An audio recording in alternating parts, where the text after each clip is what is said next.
everyone. I'm Katie Daryl, and today we are at home and social with the wonderful, the talented Bruce Dickinson of Iron Ah, Maiden. Of course, today we will talk about Iron Maiden, but we are going to dive into a lot of other stuff because apparently Bruce just can't sit still. that's right. Yeah, Christmas tree decorating, all the rest of it. Oh, I like that. That looks a bit more festive, isn't it? That There you does go. look That's festive. more cool, isn't it? Yeah, yeah.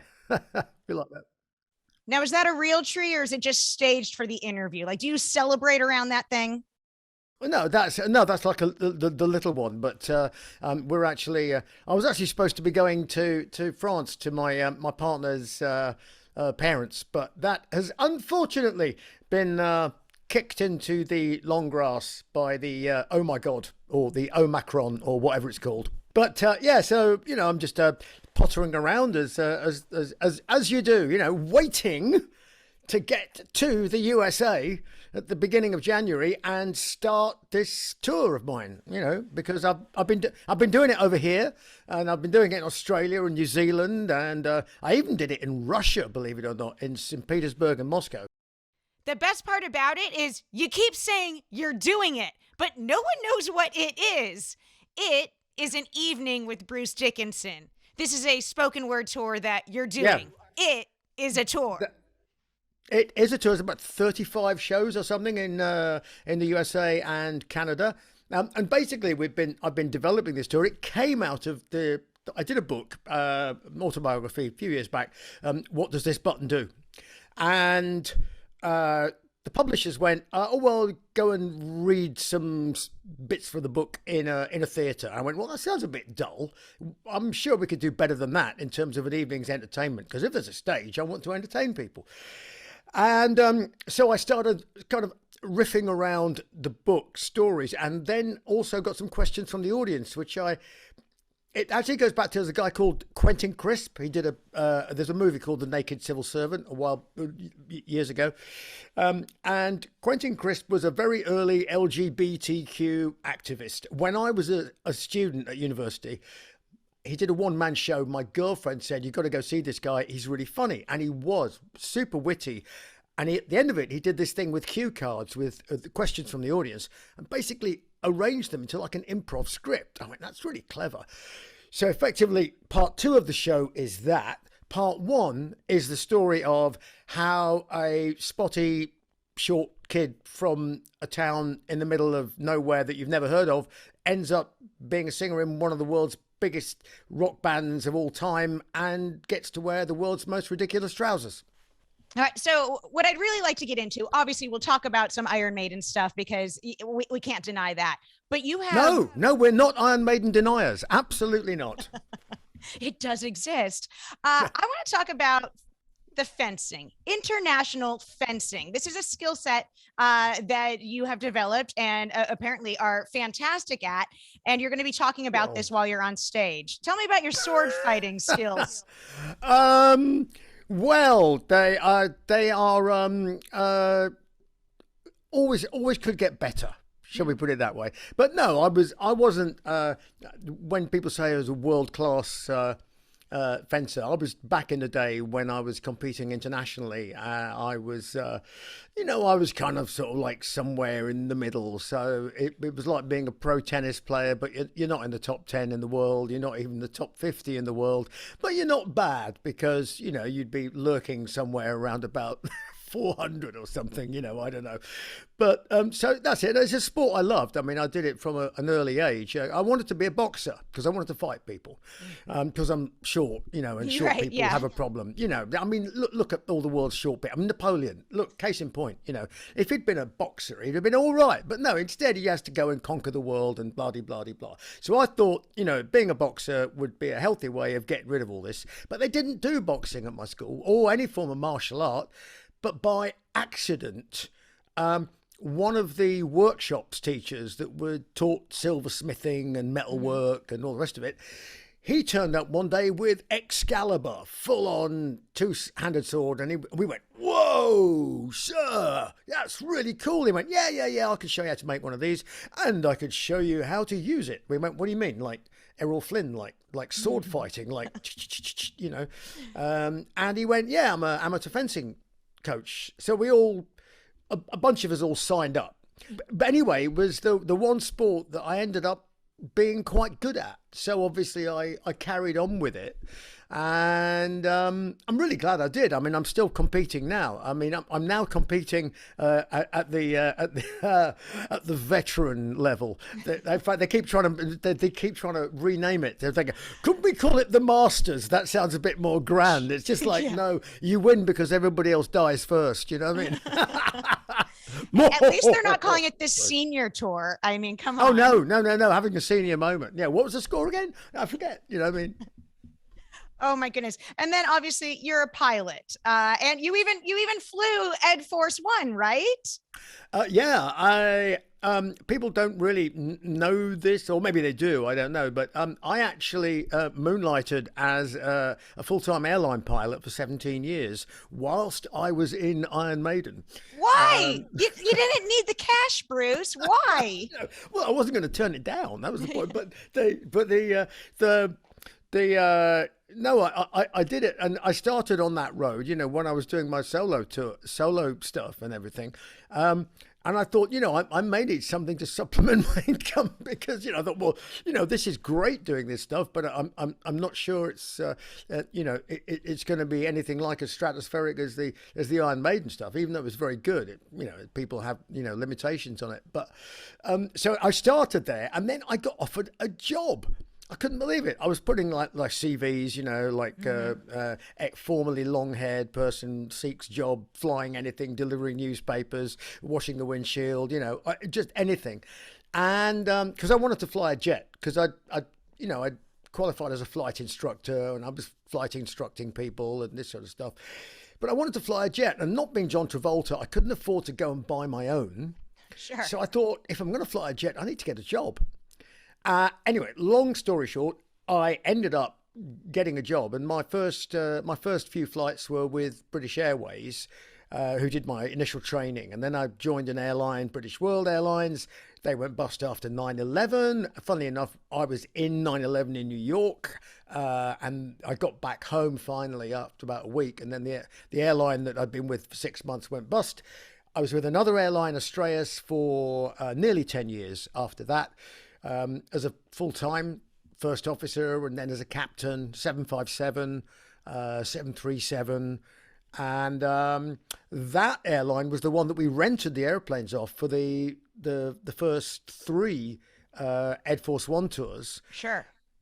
Then I went away and had a holiday for a year when I got throat cancer. Time out. Follow-up question. You're going everywhere. I got questions. Yeah, go on. When you're flying the band, yeah, do they have to call you Captain Bruce or Captain Dickinson? Like, what do they call you? They call me anything they like. They're paying for it.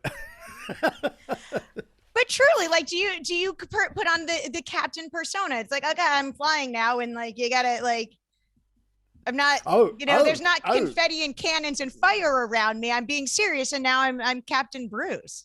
Well, it is serious. I mean, so you know, you are the boss. You are the skipper of a large passenger aircraft with a lot of people on it and a lot of very valuable things and stuff. But actually, that was my day job. So as soon as the uniform goes on, you know, I tend to cut down on the swear words a little bit and just generally moderate things, because no matter, even though they know I'm what I do in, you know, when I'm on stage with everybody, nobody wants to see the guy going into the cockpit like that. Even though they know I'm very serious, you know, appearances do actually count for that. And of course, you've got your own crew as well. I mean, not just the band crew, but I've got my own crew, the airline crew as well, and they're not going to be impressed if the boss for the day turns up, you know, looking like he's been dragged through a hedge backward, and so on and so forth, you know. Sure, most definitely. For those of you just joining us, I'm Katie Daryl, and he is Bruce Dickinson of Iron Maiden. He's heading out on the road January 17th through March 12th, starting in Fort Lauderdale and ending in Las Vegas for a night with Bruce Dickinson, a Yeah. spoken word tour. There's going to be a lot discussed. Obviously, you're going to be talking about the upcoming and current Iron Maiden album, right? And tour. This thing got postponed because of COVID, and you guys are going to be back in attack in the summer of 2022. And how much Iron Maiden conversation will people expect to hear from you during this tour? Well, I don't know. I mean, the thing is, it's kind of up to them how much they want with the questions. I mean, I do tend to find that a lot of the some of the music questions can be a bit one-dimensional. Yeah. So I'm much more impressed with people's wit and wisdom about anything on the planet. Sure. From food to contraception. From the origin of the species to what color is your puke. So anything. It's a funny show. We aim. Me and the little production team that we've got, production team of like one. The aim is to, yeah, I know. Yeah. I got it. I got the joke. What? Oh yeah, that's it. No, but the aim is to, to tell some stories about life and how most of the things that happen to you that are really cool happen to you the first time, and they really are whoa type moments. We don't take ourselves terribly seriously, and indeed I don't take myself terribly seriously during the show, because what's the point of doing that? They want the serious stuff. I go and stand on stage in front of 20,000 people and that's serious. But when it's like me telling the story about how I came to wear such ridiculous trousers, how I met the Queen, and Prince Duke of Edinburgh, who the late Duke of Edinburgh now. Sure. Sadly. Well, I've got a few ridiculous questions for you. Let me throw a couple softballs your way. When it comes to showering, do you like the bar soap or the liquid soap? No, I just take whatever is available. I actually have a huge collection of soaps from hotels from all over the world, and I've never had to buy shower gel or soap for the last 10 years. You just live off of the little mini bottles. Perfect. I do. My girlfriend, she's absolutely mad. She goes and buys all this stuff, and I'm like, oh, okay, well, that's for you. We got like a year's supply there, but me, I'll take the. Wonder what this one does. Oh, and then you get the funny shaped ones as well. Like, I mean, I'm always intrigued by like horseshoe shaped soap. It's like, what's that for, and where does that go? I mean, yeah, exactly. These are things that are given to you in hotels. You think, who thought that one up? Soap with little scratchy bits on it, soap with knobbly bits on it. I do like the little. Those are kind of good. I like funny knobbly bits on it. Yeah. No, so I use whatever comes to hand. I mean, the joke was when I was a student that I used to wash my hair in fairy liquid. But I did actually momentarily. Who was your childhood celebrity idol? When I suppose about 6 or 7, I was into astronauts and test pilots. So I used to know the names of all these bizarre test pilots that people have never heard of. Yeah. So Peter Twist, who broke the sound barrier twice in the Fairy Delta 2, for example. Neville Duke, who went supersonic in a Hawker Hunter in an almost inverted dive. These are names that are meaningless to anybody in America, but they're like like embedded in my brain.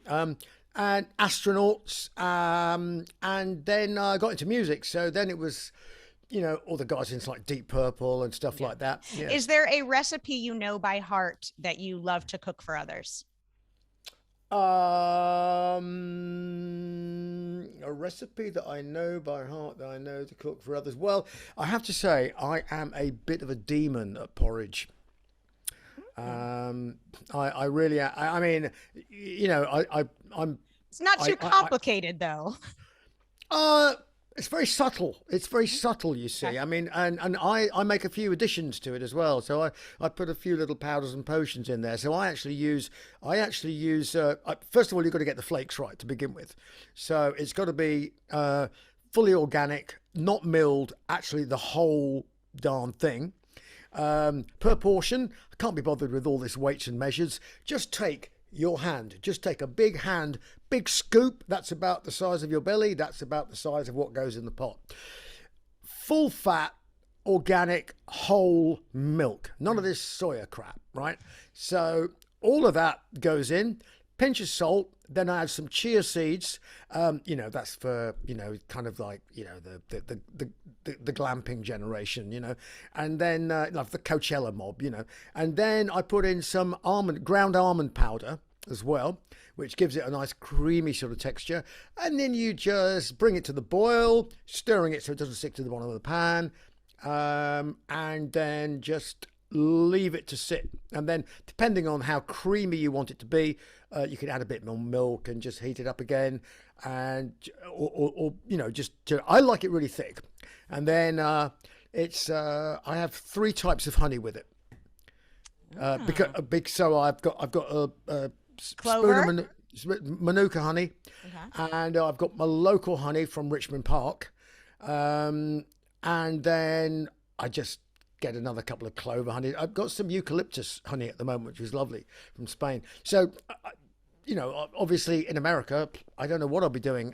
I've actually contemplated taking my own little saucepan and one of those little heating things you can take. So or in the hotel room? Cook it up. Yeah, backstage, in the hotel room. Absolutely, For those of you just joining us, I'm Katie Daryl, and he is Bruce Dickinson from Iron Maiden. His spoken word tour, A Night with Bruce Dickinson, begins on January 17th here in the U.S. Tickets are available. He'll be talking about everything and anything, taking questions from the audience. 2022 will mark the 40th anniversary of The Number of the Beast by Iron Maiden. Yeah. Congratulations. Take me a little bit back on memory lane and 40 years ago and the release of that album. Yeah.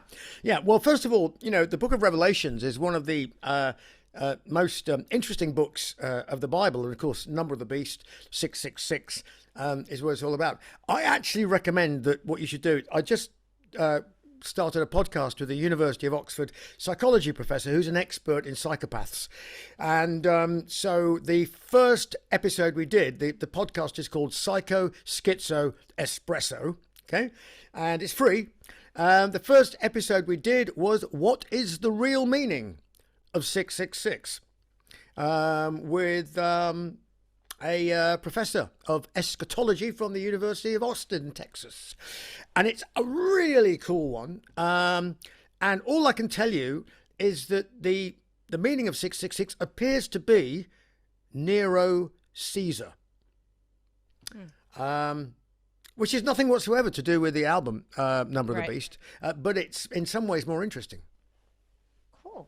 Last but not least, we have a show on Access TV. It's called The Top 10 Revealed.